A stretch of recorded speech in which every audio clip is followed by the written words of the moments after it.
Well, Cool. thanks everyone for joining us. We're really excited for the conversation today. Hopefully you enjoyed some Lucius to get you excited this morning.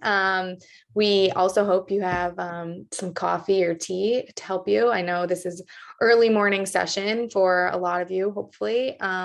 So hopefully this will be worth your while and an exciting conversation. But Erin and I are so excited to be with you today to talk about how we can power up and use tech and data and people to accelerate impact. And we have some really cool learnings and case studies we're going to share with you all today, and also hopefully learn from you all, what you might be interested in, programming, things that you might be working on in this space, so we can learn collectively from each other. We'll leave lots of time for questions throughout the presentations, but as a reminder, there's the Slack channel too. So if you go in, you can find our session and pop some questions in the Slack. Erin and I will try to monitor while each other are presenting and address those as we go. But like I said, we'll pause for questions along the way too. And hopefully this is a good opportunity for you to just learn a little bit more about some things currently happening in the tech and data for good space, and hopefully leaves you inspired to do some of this work either on your own or individually or at your organizations moving forward. So again, really excited to be here. Erin and I thought that we could start by just introducing who we are and a little bit more about what we do. So I'm Maddie Hutchinson. I am on the Tech for Social Good team at JPMorgan. I've actually been on Tech for Social Good for 5 years and 51 weeks. My 6-year anniversary on Tech for Social Good is actually next week. So I've been with the Tech for Social Good team for about that time. Prior to that, I started my career in your traditional investment banking role and worked on some of our markets desks at JPMorgan for a few years. And it was a really cool experience, obviously a great way to learn a lot, but not where I saw myself going for my long-term career. I'd always been interested in the nonprofit space and the social sector, and really was just using JPMorgan to gain a bit of experience before I transitioned over to that space. But luckily found the Tech for Social Good team at JPMorgan, knew nothing about technology really, or implementing technology with nonprofits. But the team took a chance on me, and it's been an awesome experience and learning and building opportunity over the 6 years. I helped build out our pro bono programming in Tech for Social Good, which we now run about 200 or so projects every year, skilled volunteerism projects leveraging our 50,000 technologists at JPMorgan. And then I'm currently helping to build out our social good hackathons portfolio and really helping nonprofits use hackathons as a way to ideate and innovate on how tech and data can solve problems that they're facing. And then lastly, I am an expat. I'm actually based in London. I moved across the pond at the end of last year, but really spent most of my career in New York. And I'm originally from the Midwest in Ohio. So Erin, over to you. Yeah. So it turns out Maddie and I have a lot in common. Even though this is a Venn diagram, it should be more of just a pure circle. But in my background, I actually was a teacher for about a decade, tried to use data in my classroom, but just found I was always short on time and skill sets. I then spent some time in the nonprofit world and in the philanthropy world, and was excited to kind of getting closer and closer to helping the folks on the ground make really impactful change and evolve in how they work with their communities. And I was really excited when my math background led me to data and social impact. So I've been at Two Sigma for just over 5 years. In the data clinic team, which is our pro bono data and tech for good initiative, like legal clinics, where we partner pro bono with mission-driven organizations on their data and tech challenges. And I manage our partner project pipeline from scoping to post-project, where we have over 300 volunteers, data scientists, engineers, and non-technical folks eager to give their expertise back. And also I have the great pleasure of connecting with peers such as Maddie here in sharing learnings and best practices. And it also turns out we just have this hilarious small world connection through the Western New York. So we have a family connection in Buffalo, and share our love of Lucius, the music you heard at the very beginning, and a lot of other things. So excited to be here with her to talk to you about our experiences and other companies' experiences in this space, and to hopefully continue to empower you to work on all this. So back to you. Oh, Maddie, did you want to go through the? Yeah, sure. survey? I think, as Erin and I just shared a little bit more about you, we're really looking to learn, or about ourselves, we're really looking to learn a little bit more about you and who's on the call today. So if you are someone who maybe works in a nonprofit organization, or maybe you work in the CSR space at your organization, or maybe you're just super excited as a tech and data for good enthusiast and exploring individually how you can contribute to that space, or maybe you were just inspired by our Power Up title and our Curious Learner, looking to see more about what you can do in this tech and data for good space and using this to help social impact. So it looks like, for the most part, we have some nonprofits representatives here, which is amazing. A few curious learners, which is great, and some tech and data for good enthusiasts. So a good mix of people on the line. Love to hear that.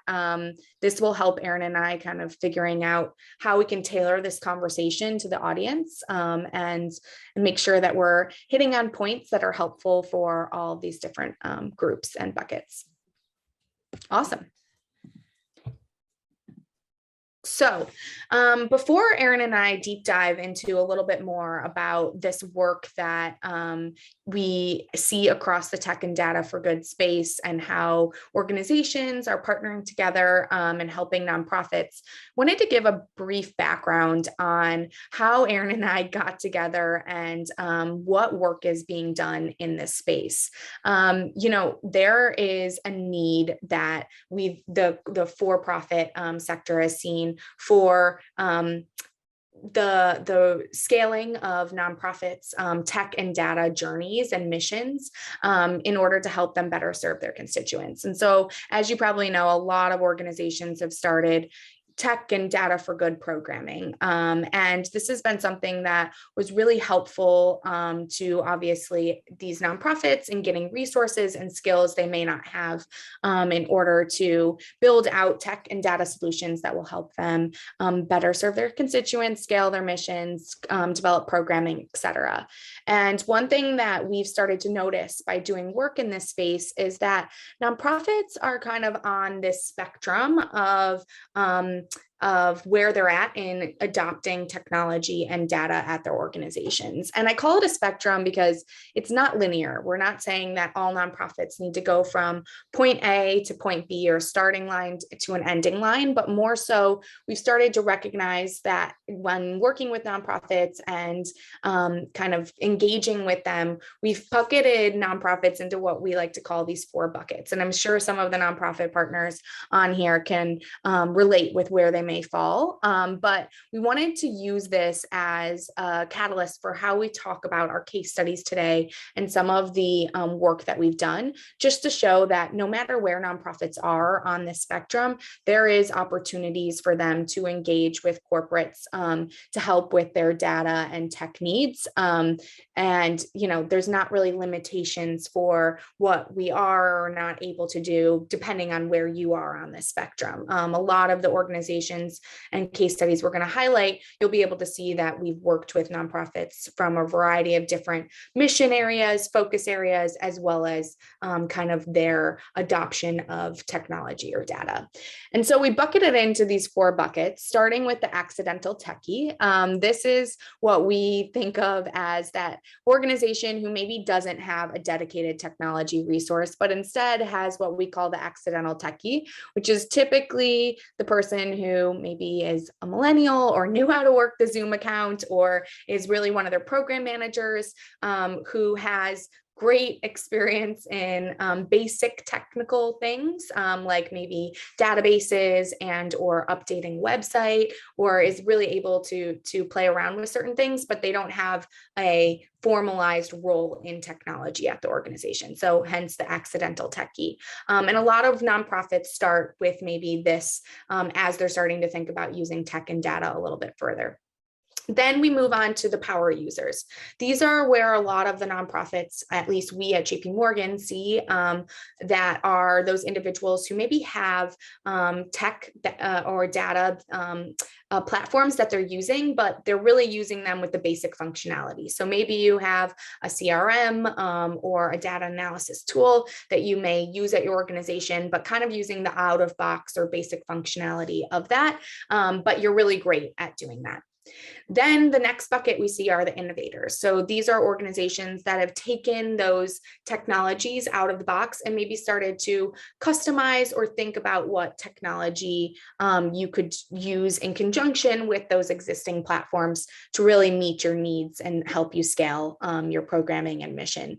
These organizations typically maybe have a few technology or data aligned employees who are really focused on that for their organization. And then last bucket is our disruptors. Those are the organizations who are really thinking about how tech and data can influence how their programming works. It's very integrated into how they do things, maybe having apps or comprehensive algorithms to help them with their programming and mission.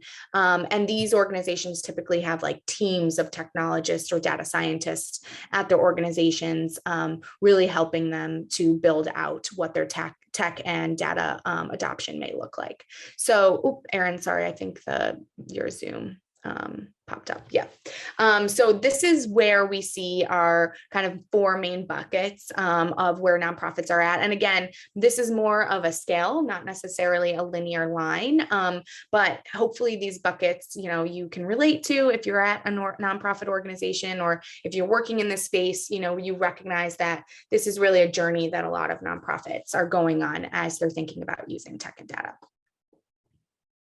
So that was helpful in the sense that that's kind of what organizations started to think about when they started building out tech and data for good programming. So I'm sure a lot of organizations in the sector are really focused on how they can use their resources and skills to help nonprofits with tech and data adoption. And there's a lot of organizations that are doing this and continuing to do this, and it's really inspiring to see how the sector is growing and changing.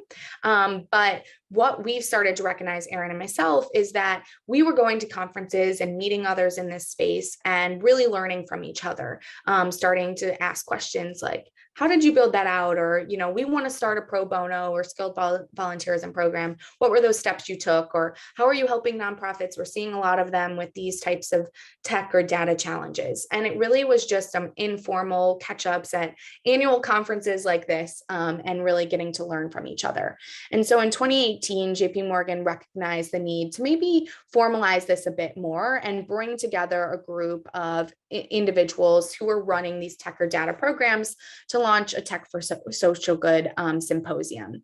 And this symposium really, again, was a way to just provide more frequent touch points for organizations to resource share and learn about how we are working with nonprofits in this space. And then in 2019, we gained a lot of traction over our first year, and we reached 20 organizations, corporates who were in this space, who were interested in just learning from each other and continuing to build with each other. And this was great because we started to find ways that we could share resources and best practices among the group.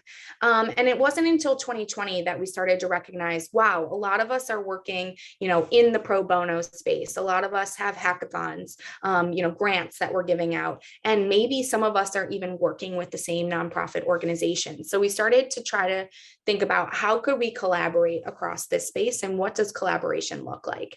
And that's when we started to build out a landscape, if you will, of different programming that existed in the space, and being able to say, okay, we're working, with this nonprofit doing this. We might not be able to help you. We come to the end of our project, but if you go to this company, they'll be able to help you. So we were doing a lot of handoff and kind of resource sharing amongst the nonprofit engagements that we had, and really building out that landscape internally for ourselves to say, okay, if we're not able to help these nonprofits, who can we refer them to that are part of the symposium? On the other side, Erin was at the same time, and the Two Sigma team was building out a corporate data and philanthropy collective, and very similarly was focused on how they could resource share and learn from each other, organizations who are doing work in this data for good space. And they've started to build out in 2020 as well a landscape of kind of all the data for good programming that existed.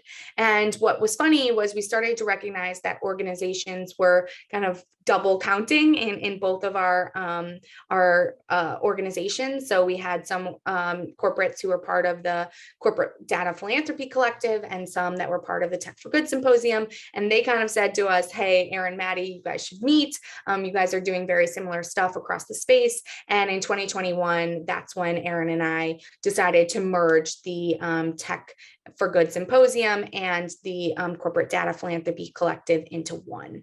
And at the same time, we had also noticed we were both working on these landscapes that, again, were an internal resource for us to know what each other were doing. But we started to recognize that this is something we should look at providing externally as a free resource to the nonprofits and other individuals in the sector to kind of learn what was happening in the space. And so we launched our landscape at last year, and we're really excited to talk you through that today. So I'm going to hand it over to Erin to give a little bit more about what that landscape looks like and how we have launched it. Yeah, thanks, Maddie. So yeah, as Maddie said, we kind of had this perfect case study of why a landscape is really important. We were doing this kind of in isolation. It was only kind of like by happenstance that we got connected to each other. So how could we save others from running duplicate efforts and accelerate these learnings and growth so that we could have our programs could have a greater impact, more mission-driven organizations could get the supports they needed, et cetera. So we really wanted to avoid the problem of missed opportunities that this lack of visibility was causing. So we combined our various resources and did come up with this free open resource, which we built in Airtable. Think of it as like almost like a spreadsheet on steroids, and has like really beautiful colors. It's very user friendly. You can adjust it to your needs to find the information you need. So in it, you'll see all the companies that are in our Tech for Good Symposium, alongside the details on their programs. So what are they offering? How much is that access to that cost? Broad descriptions.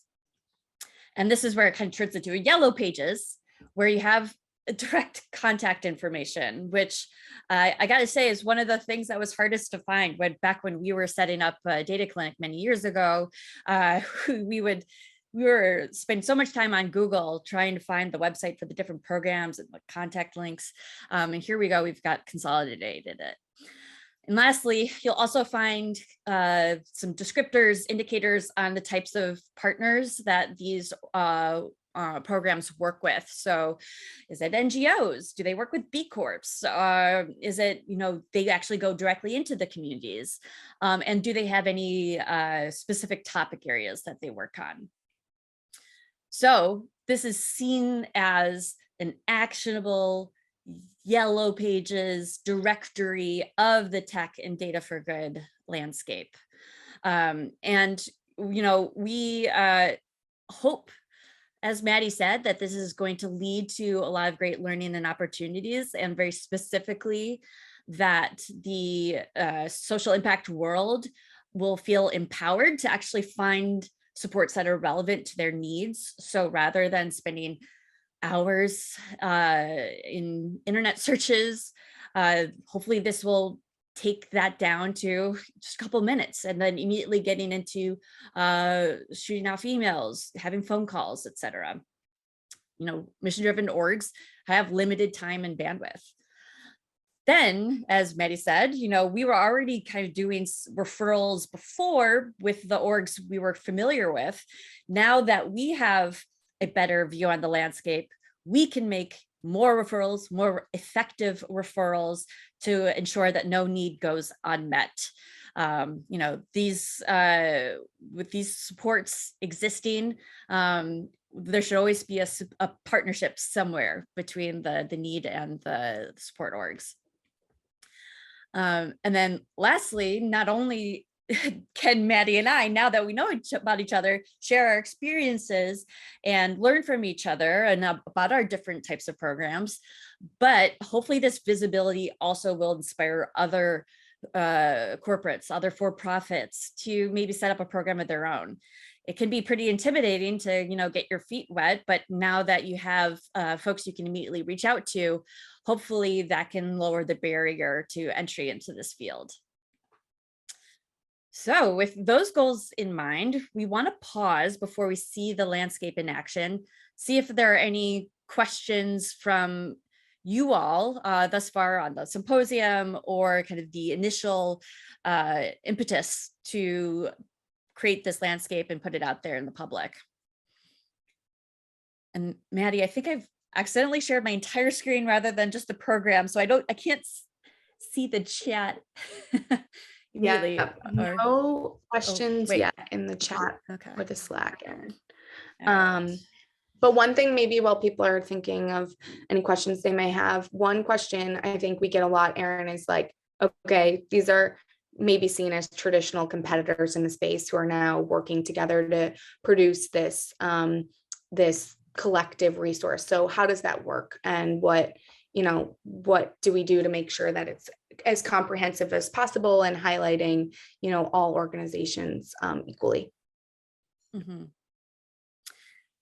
Yeah, it's very interesting. I haven't seen any of that air of competitiveness from the market in our community. There's just such a willingness to open up, talk about the things you want to try, the things you're looking to learn about. And just every time somebody asks a question, there's always somebody raising a hand saying, actually, yeah, we've tried that. Why don't we have a conversation?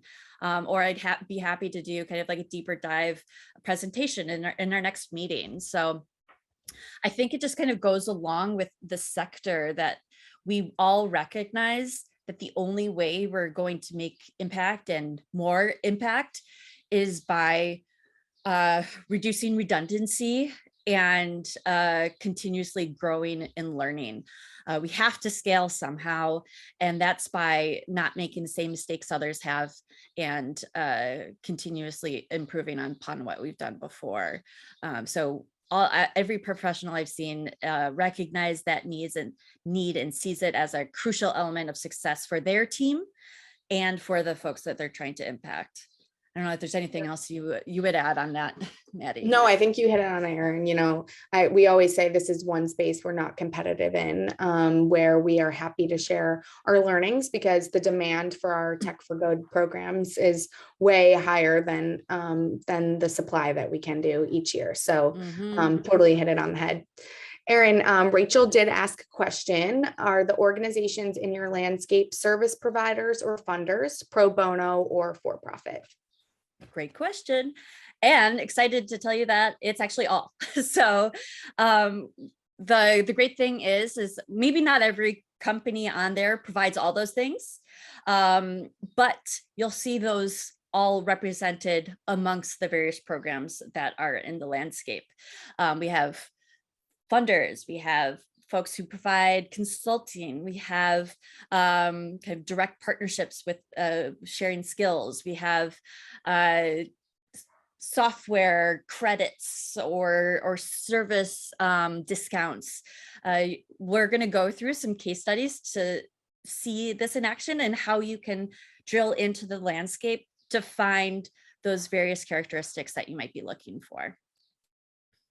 Cool. And Erin, maybe that's a good segue into showing everyone what the landscape looks like. And as Erin's pulling that up, just a reminder, this is as comprehensive as a list as we have at this moment, but we recognize it's not fully comprehensive. The landscape is just comprised of the organizations who are part of our Tech for Good Symposium. So there's obviously other organizations who are doing this work as well. And our hope is that this is a living, breathing resource that will continue to be updated as we learn about new programming and our organizations provide new offerings.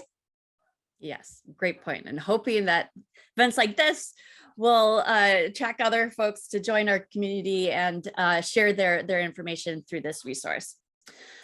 So as a reminder, Maddie already showed this, but we're going to provide examples across this kind of maturity spectrum, tech and data maturity spectrum. So we're going to see something with the accidental techies, those who are just getting the feet wet, the power users who are really comfortable with some like off-the-shelf software, innovators who are starting to tailor off of those tools, and the disruptors who are really kind of very comfortable thinking outside the box, maybe building from scratch tools or algorithms, etc.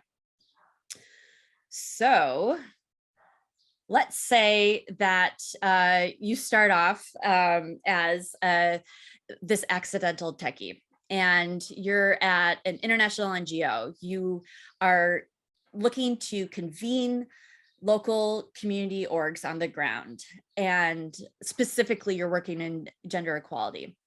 How can you get those orgs to collaborate and learn from each other? Well, you think that tech would be a great facilitator. So let's try to build a platform. Not totally sure what this would cost or exactly how much budget I could allocate for this, but I want to start exploring my options for support. So we're going to take a look at the landscape. I'm going to try to do this live. Bear with me. Oh, no. Okay, here we go. Okay, can y'all see my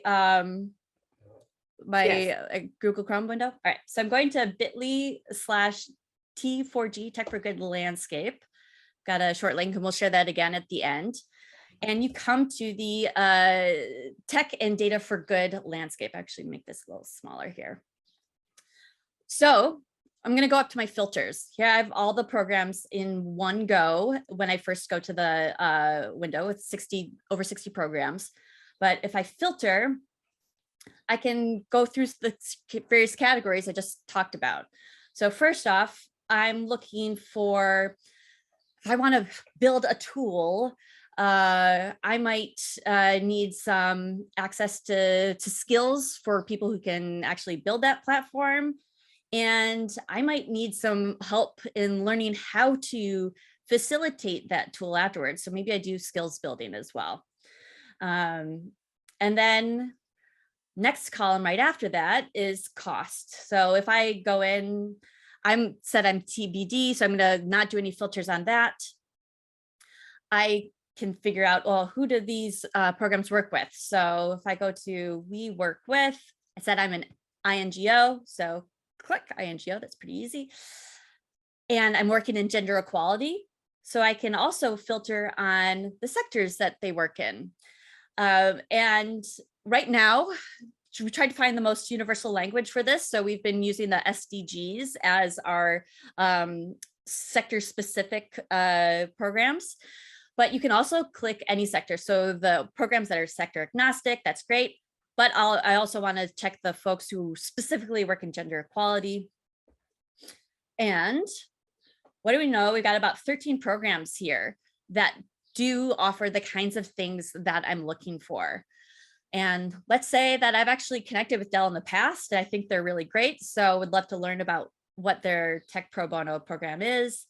I can open it up, do a little reading on the background.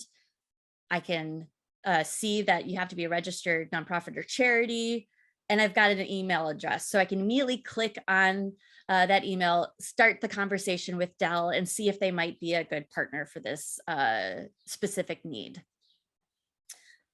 So if I go back to my presentation, I can see an example of this that actually occurred. So our peer Dell, that's in the symposium, had this amazing project with the Women's Peace and Humanitarian Fund. They're looking to see how they can improve digital literacy across the world in nonprofits to help them have a greater impact. And what they did is, after WPHF applied for some guidance, and support in building this out, they developed what you see on the right, a password protected online platform where all of these on the ground women's organizations could connect, learn from each other. And they also provided some platform licenses to get them involved. And they use this on Microsoft technology. So you can see another collaboration there.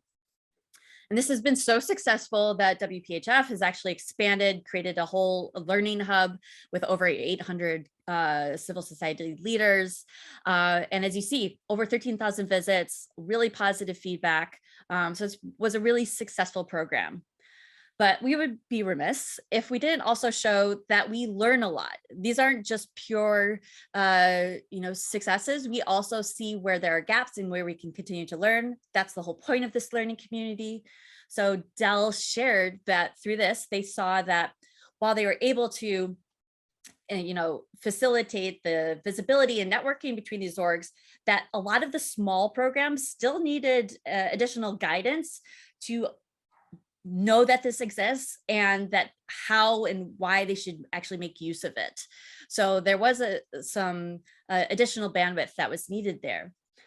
And further, in order for WPHF to feel comfortable and confident, make that this is a sustainable solution for them, they were able to identify that, something like this requires some significant resources, staff, et cetera, to continually adapt to their needs. So with this in mind, they know how to set other orgs up for success for a similar program. And they were willing to share that with our fellow peers in this space. All right, so I'm going to pass it over to you, Maddie, for the next case study. Thanks, Erin. And such a cool example, I think. One thing that Dell does a great job of is really helping the nonprofits, think through what offerings are available of existing technologies and other programming that can help them in the space. And I think it's cool to see the impact that project specifically had in advancing gender equality and helping the women. So I love that example. And Carol had mentioned that it was very similar to her organization. So cool to see. You might see that through some of our case studies that your organization may fall within these buckets and how you might be able to use the resource to connect with some of the groups. So we're going to move to the second bucket, which, as you remember, is the power users. So these are organizations that maybe currently are using some technology out of the box, dabbling in tech and data to help them with their programming and their missions. So you're a power user at a nonprofit organization. And in this specific example, we're going to talk through, they're really focused on workforce training and development. And they needed a way to support tech skills building. So the organization was really focused on workforce development in upskilling job seekers in technology to hopefully gain roles in various international companies. And again, they maybe have a small budget for the programming that they're doing, but maybe not necessarily all the budget that they need in order to upskill the wealth of or the wide range of individuals who need this program and training. So what this organization could have done is searched, obviously, as a nonprofit, working really with or looking for organizations who work with nonprofits across any sector, but maybe specifically focused on the Sustainable Development Goal 8. And then also really focused on offerings for both skills building opportunities and funding.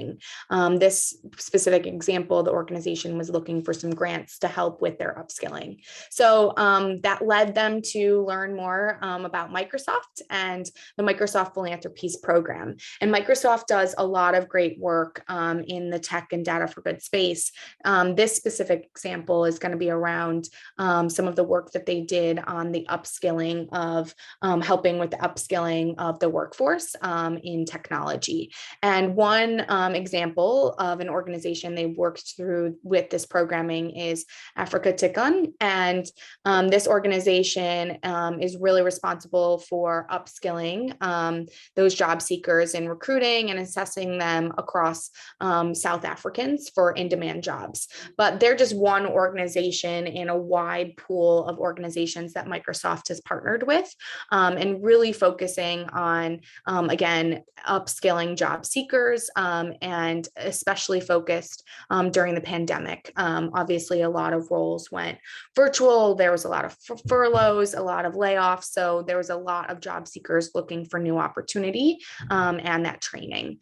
And so Microsoft, along with some other organizations like LinkedIn and GitHub, have built and administered free training courses. So training courses for these individuals to get upskilled and learn new technologies and certifications in order to find new jobs and meet the demand for these jobs across the world.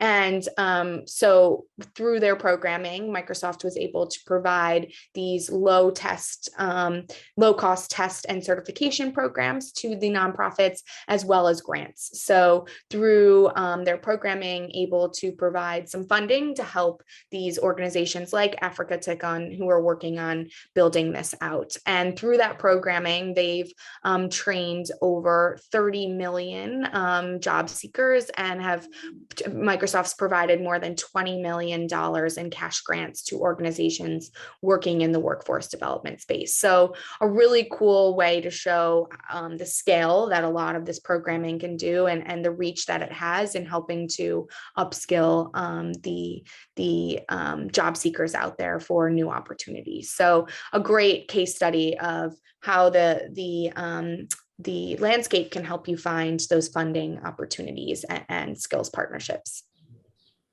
Great, thanks. And now the last bucket. So these folks who are, maybe have research, tech, data staff on hand, but they maybe just need more bandwidth to tackle additional problems, or nice to haves, or looking for a new perspective on a problem that they're facing.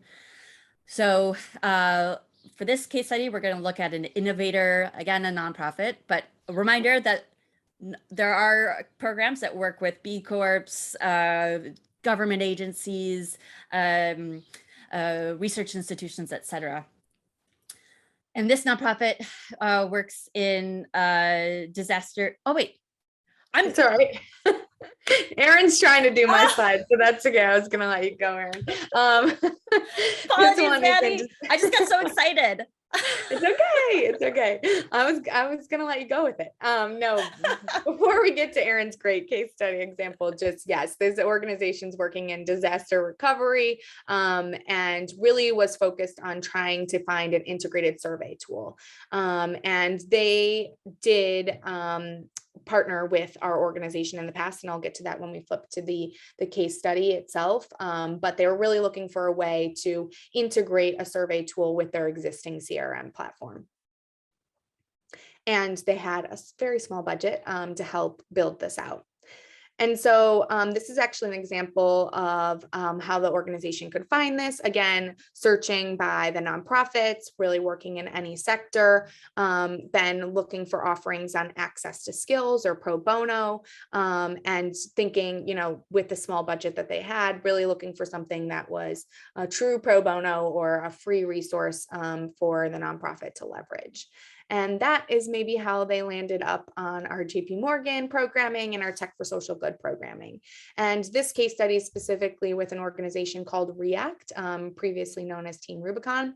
And React is a British disaster relief charity, and they help and kind of first responders on a lot of the different natural disasters that happen around the world. But during the COVID pandemic, really had to bring their services back home when they realized a lot of organizations and individuals across the UK were struggling during the COVID pandemic. And what they were seeing was a lot of individuals were not able to get access because of the lockdowns and not being able to leave their home to the medication and food resources that they needed during that time. And so we had worked with React in the past to build and scale out their CRM platform and solution, but they were now looking for a way to integrate a digital survey tool that would talk to that CRM. So again, back to the spectrum, they had already been using a CRM and kind of were great in the power users, but we're now looking to figure out how to innovate and build some customization on top so that their volunteers could quickly assess those requests coming in for access to food and medication, and catalog those needs.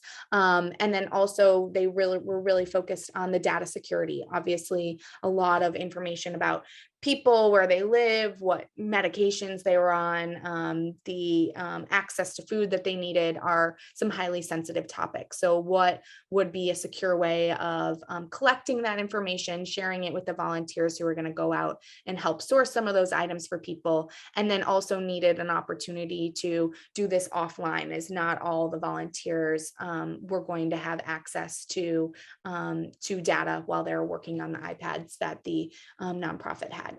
So what we ended up doing was building out this awesome survey tool that integrated with their CRM, and again would show volunteers all of the requests in their area. Volunteers could then be able to rank those various requests based on the need and the urgency of that need. And then that put together the list of how the volunteers would go out and source those items. And it again was awesome. It was a offline tool that then once the iPads connected to internet, were able to feed back to the headquarters so they could see where the major needs were across the various regions in the UK. And this technology is still currently being used by React, but it's actually being used across the globe and internationally now. So it's really been helpful, initially was being used to help with COVID response, but now as it's expanding globally, also being used for disaster relief across the globe.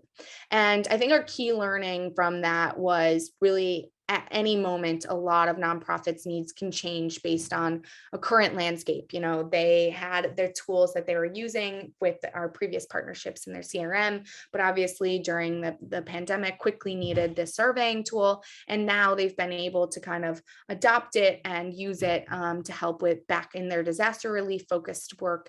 So it's a really interesting learning from us on just making sure that we are building technology that can adapt and scale scale with the nonprofit based on the needs of their constituents. And I encourage you to check out more information on our site. You can read more about React and some of the other projects that we've done, but they're a really great organization, and we love to be able to continue to partner with nonprofits year on year in our programming, which I think a lot of organizations in the landscape are excited about as well. And now, Erin, over to you. You can start mine. All right. Yeah. Okay. So now so that was the innovator tailoring on top of solutions. They were comfortable with their tech and building off of that. And now the disruptors, those who are, have full on research tech data teams that are looking for additional perspectives on their challenges or new bandwidth to tackle a problem with them. But I want to say the great thing that Maddie said is that we love that too, that seeing a nonprofit on their journey and how their needs adapt and working with them multiple times, that's one of our great joys too. And we've seen folks go from, an innovator to a disruptor, a power user to an innovator. So hopefully you'll see friendly faces along your journey. But for this one, we're going to see a disruptor at a nonprofit again that works specifically in health and was looking for a predictive model. So they needed somebody who, data scientist, who could help them build off of research they'd already done. And they really just didn't have any budget. So they really needed a pure pro bono program. So similar to the last example on the landscape, NGOs in any sector, because we don't have any that specifically only work in health, access to skills and a pro bono program. You might come down here and see, oh, 2 Sigma Data Clinic. Well, this is definitely a data problem. I haven't heard of 2 Sigma Data Clinic before. We aren't your household JPMorgan name, but you click on the website, read a bit more about the description of the program, and turns out it's a pretty good fit for your need. Then you might see a partnership like the one I'm going to talk about now. So at our 2 Sigma Data Clinic, we connected with Nurse Family Partnership a few years ago now. It's this wonderful nationwide program that supports vulnerable first-time mothers in their homes. So they take registered nurses, pair them up with these mothers, and guide them through from pregnancy through the first year of the beginning of the child's life. So it's a very successful program. There's been a lot of RCTs, evaluations that show that they have really great outcomes on the health and general outcomes for both the mother and child. And it helps social work programming services save money because these mothers and children are better set up for success.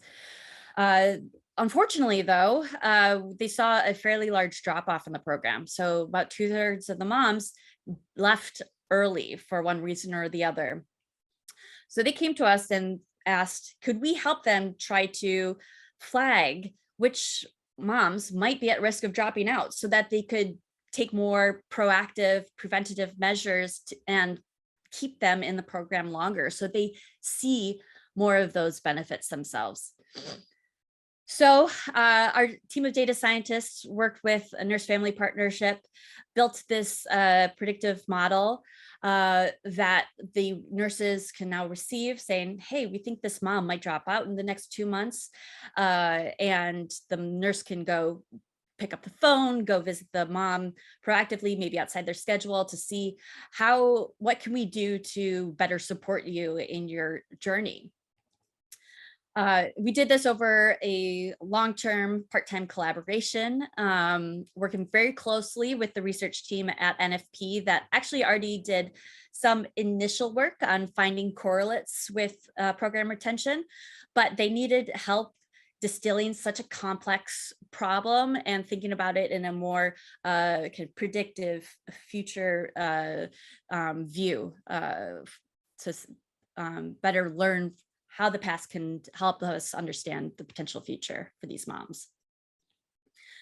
And we were able to come up with a model that we're comfortable with the performance on. And NFP is now currently piloting this with a group of sites to get feedback from the nurses and see how it runs on the ground. We'll make some adjustments, and then we'll soon engage in an evaluation trial to try to come up with a more quantitative measure of how this might impact the retention of mothers in the program. So really exciting to have to see a partnership go beyond the deliverable and have our team actually involved in the ongoing implementation and evaluation of a deliverable. And our key learning here was that our standard model, which was this approximately 6-month part-time collaboration, isn't necessarily the best for every program. The situation here, the data was so complex and took such a long time to orient yourself around and understand the nuances of that. We think that this actually could have been more effectively or efficiently done in a shorter but more intensive collaboration. So our team's excited to expand our offerings to have more modes and structures of collaboration with our partners. So we've seen now 4 case studies across the various maturity spectrum. So nonprofits of all levels can see how their work might be reflected in the types of partnerships that are available through the landscape. And hopefully for-profits can see that you can develop programs that will meet the nonprofits at their various needs. And hopefully by, again, continuing to build out this learning community, we can do this work even better and more effectively on both sides of these partnerships.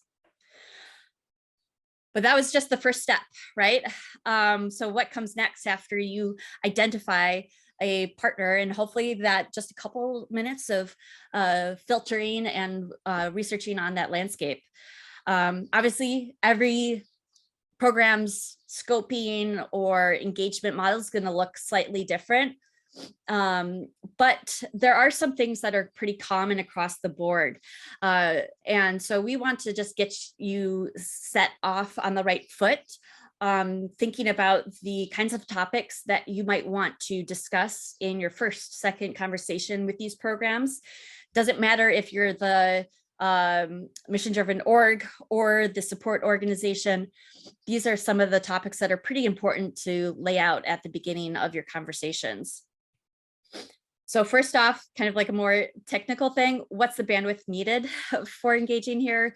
Obviously nonprofits have pretty restricted bandwidth and resources, and the type of needs for every program can be very different. So get a sense of your where you're at in your year, your schedule, and see if that might be a good fit.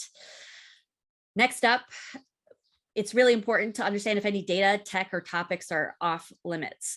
There are some orgs that might not be able to take in personally identifiable information, so might need to aggregate data up to a higher level, or there might be some programs that work specifically in their company's technology. Might be a tech match or misfit between the two orgs. So kind of lay out some of those early on. Even if maybe some topics are off limit, you might be able to reframe your problem or your research question or the tooling so that there can be a fit between you and that organization. Then you obviously, on both sides, have some goals. You're going to have some shared goals. You want to increase impact for the communities that are being served, but then there might be some additional things, requirements for the funders of those mission-driven orgs, or maybe the programs measure their success in a specific way.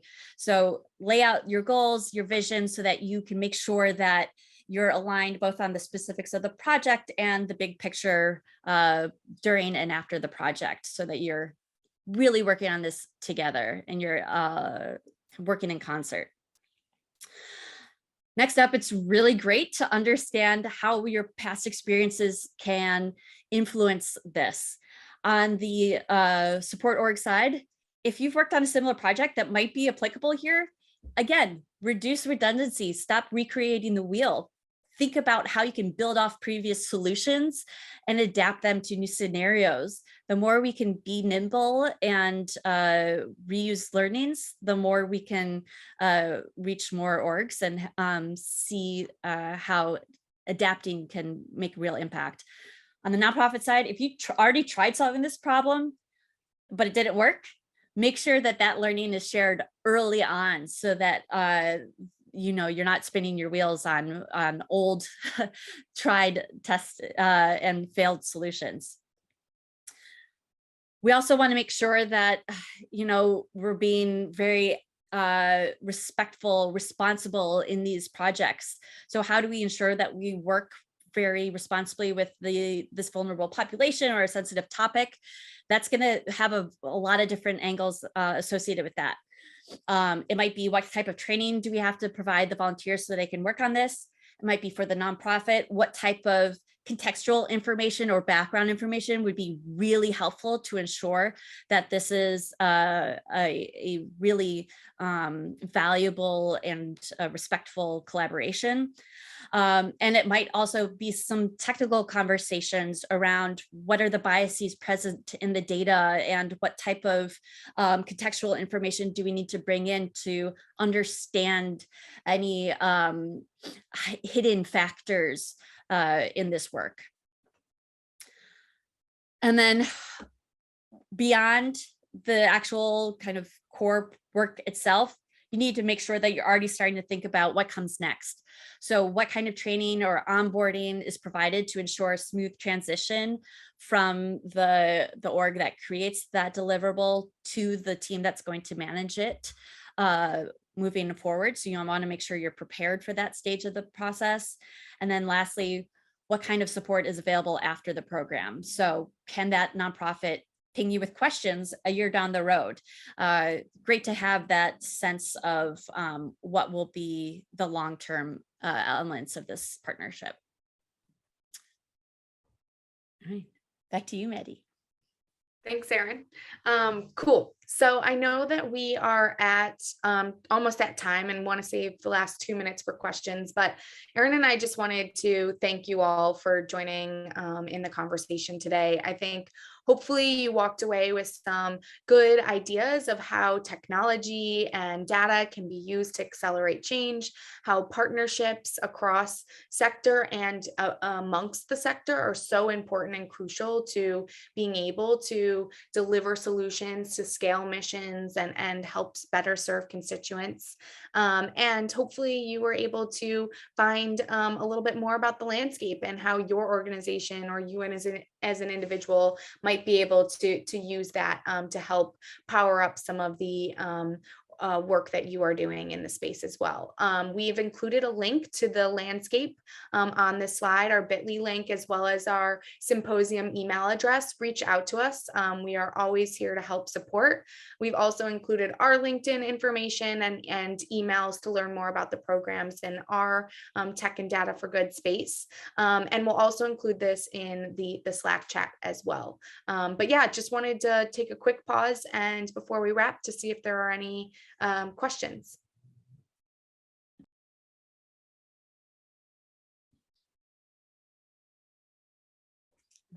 Quick check Slack too.